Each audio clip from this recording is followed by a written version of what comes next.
اس کے بعد ایک اور بڑا اہم پوائنٹ جو میں آپ کے سامنے رکھنا چاہتا ہوں بے برکتی کا، اس پر میں بڑی تفصیل سے گفتگو بھی کروں گا۔ میں قرآن و سنت سے متعدد آیات اور احادیث بھی آپ کے سامنے گوشت گزار کروں گا۔ وہ یہ ہے کہ گناہ اور نافرمانی یہ ایک ایسا عمل ہے جس کی وجہ سے زندگی سے بھی برکت ختم ہو جاتی ہے، رزق سے بھی برکت ختم ہو جاتی ہے، معاشرے سے برکت ختم ہو جاتی ہے۔ اب گناہ اور نافرمانی، میں نے ایک جامع جملہ بولا ہے، اس کے اندر شریعت کا کوئی حکم ہو، اگر ہم اس کی خلاف ورزی کر رہے ہیں، شریعت کے احکام کی نافرمانی کر رہے ہیں، تو اس کا مطلب ہے کہ پھر ہم بے برکتی کی طرف جا رہے ہیں۔ اگر کوئی کہے اس موقع پر کہ جناب پھر یہ دنیا کے ترقی یافتہ کافروں کے ممالک، وہ تو جناب اسلام کو مانتے نہیں ہیں، پھر وہ تو ترقی کرتے جا رہے ہیں، وہ تو شریعت کو مانتے ہی نہیں ہیں، ان کے ہاں پھر ترقی کیسے؟ اگر ہمارے ہاں گناہ کرنے سے برکت ختم ہو جاتی ہے تو پھر کافروں کا تو نظام معیشت چلنا نہیں چاہیے تھا۔ تو میں جواب دے دیتا ہوں، مسئلے کو کلیئر کر دیتا ہوں، آسان سے لفظوں میں دلائل بھی دوں گا، لیکن مثال کو سمجھا کر۔ سادہ سی مثال ہے، کوے کی پرورش تو غلاظت میں ہو سکتی ہے، لیکن شہین کی پرورش غلاظت میں نہیں ہو سکتی۔ مومن شہین ہے، مومن ایک پاک چیز ہے۔ آپ کبھی بھی نہیں دیکھیں کہ روڑی کے درخت پہ کبھی گلاب کا پھول اگا ہوا ہو، کبھی دیکھیں گے؟ روڑی کے درخت پہ بہت سارے کانٹے دار تو روڑی کی جگہ پر کانٹے دار درخت تو آ جائیں گے، وہاں پہ کانٹے دار ایسی جڑی بوٹیاں تو آ جائیں گی جن کا کوئی فائدہ نہیں ہے، لیکن گلاب ہمیشہ وہاں ہوگا گا جہاں زمین پاک اور صاف ستھری ہوگی۔ اس لیے کافر جو مرضی ہو، ہندو ہو، سکھ ہو، عیسائی ہو، کوئی کسی مذہب سے تعلق رکھتا ہو، اس کا تو گزارا ہو سکتا ہے، لیکن مومن کا گزارا اللہ رسول کے بغیر نہیں ہو سکتا۔ مومن کا گزارا نہیں ہو سکتا۔ اگر کوئی کہے اس موقع پہ، تو میں نے یہ سادہ سی مثال دے کر سمجھا دیا ہے، دلائل بھی آگے دے رہا ہوں، کہ کہے کہ جی کافروں کا نظام تو چل رہا ہے، تو سادہ سی مثال ہے، غلاظت میں پلنے والے کیڑے کی غلاظت میں تو پرورش ہو سکتی ہے، لیکن ریشمی کیڑے کی کبھی غلاظت میں پرورش نہیں ہو سکتی۔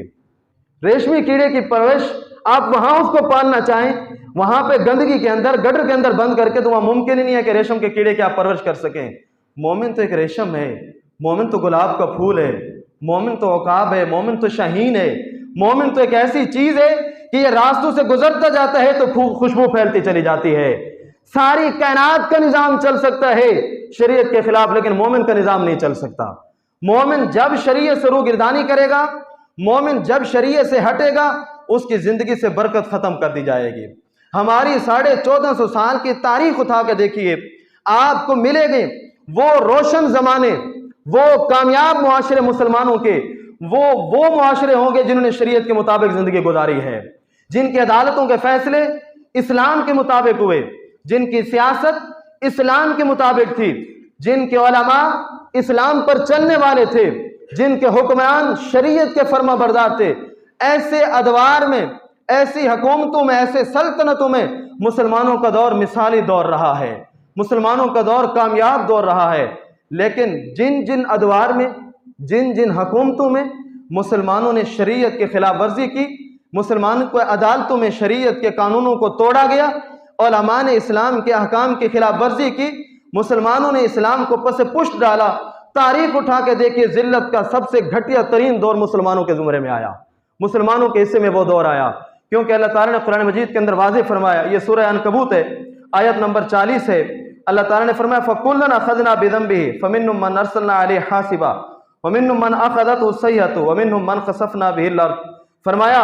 ہر ایک کو ہم نے پکڑا ہے اس کے گناہوں کے سبب۔ سابقہ جتنی بھی قومیں تھیں، اللہ تعالیٰ فرما رہے ہیں ہم نے جب بھی ان کو پکڑا ہے ان کے گناہوں کے سبب پکڑا ہے۔ کسی کو چیخ کا عذاب بھیج کر اللہ تعالیٰ نے ان کو نیست و نابود کر دیا، اور کسی پر اللہ تعالیٰ نے آسمان سے من ارسلنا علیہ حاصبا، آسمان سے پتھروں کی بارش نازل کر کے اللہ نے ان کو صفحے ہستی سے مٹا دیا، اور فرمایا منہم من اخذتہ الصیحۃ، کسی پر چیخ آئی، ومنہم من خسفنا بالارض، کسی پر کو اللہ نے زمین کے اندر دھنسا دیا۔ سنو،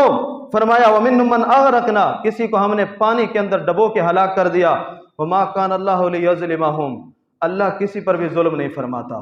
نہ اللہ کی یہ شان ہے، ولیکن کانوا انفسہم یظلمون، لوگ اپنے اوپر آپ ظلم کرتے ہیں۔ جب شریعت کو چھوڑتے ہیں، جب اللہ کے احکام کی خلاف ورزی ہوتی ہے، جب اسلام کو پس پشت ڈالا جاتا ہے، وہ جو کوئی مرضی ہو، اگر مومن ہے، کلمہ پڑھتا ہے، تو پھر وہ اللہ کے عذاب کے لیے تیار رہے، کسی وقت بھی وہ اللہ کی گرفت میں آ جائے گا۔ اس لیے ہمارے معاملات میں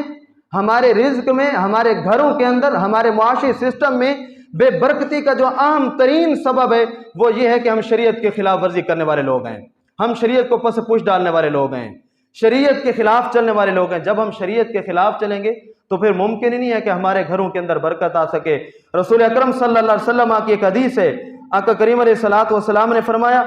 لا یزید فی العمر الا البر ولا يرد القدر الا الدعاء وان الرجل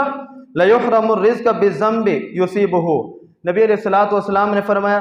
نیکی کرنے سے عمر میں برکت آتی ہے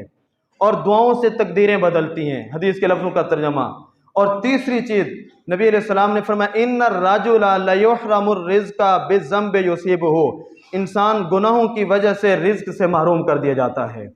جب انسان گناہ کرتا ہے تو پھر رزق سے برکت ختم کر دی جاتی ہے۔ اس لیے یہ شریعت کے خلاف وما اصابکم من مصیبت فبما کسبت ایدیکم،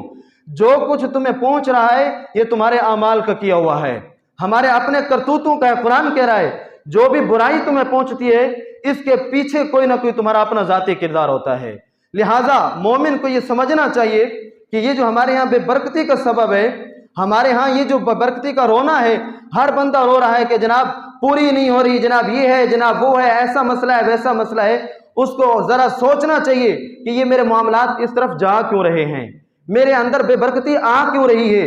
میرے معاملات کے اندر برکت کیوں نہیں پیدا ہو رہی، تو اس کو واضح نظر آئے گا کہ شریعت کے خلاف ورزی۔ اللہ نے صاف لفظوں میں اعلان فرمایا من اعرض عن ذکری فإن له معیشۃ ضنکا، جو بھی میرے قرآن سے منہ موڑے گا اس کے لیے میں زندگی کو تنگ کر دوں گا، اس کے لیے اللہ برکت کو ختم کر دے گا۔